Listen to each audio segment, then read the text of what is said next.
So man's restoration to Edenism is the purpose of the cross. Man's restoration to Edenism. Man lost it. And right there in the Garden of Eden, a message was preached, an adoration of the cross. Because God had to slaughter an innocent lamb.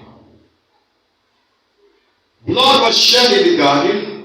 And the skin of that animal became the coat that God made, which was preaching the message in advance.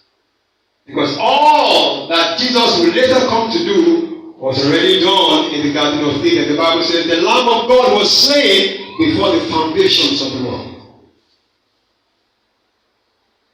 All of the doctrines in the Bible, all of the tenets in the scriptures, they are all found in Genesis, because that's the beginning. And something called the law of first mention. Law of first mention.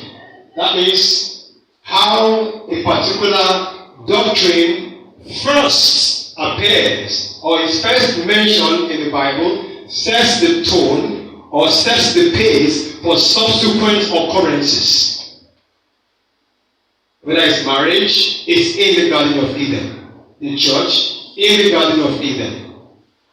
Talk about tithe, it's in the Garden of Eden. Every major biblical doctrine is in the Garden of Eden. And so the purpose of the cross is to restore man back to soul prosperity, back to spiritual prosperity, back to financial prosperity, which we lost through our exit from the Garden of Eden. Is somebody hearing me this evening?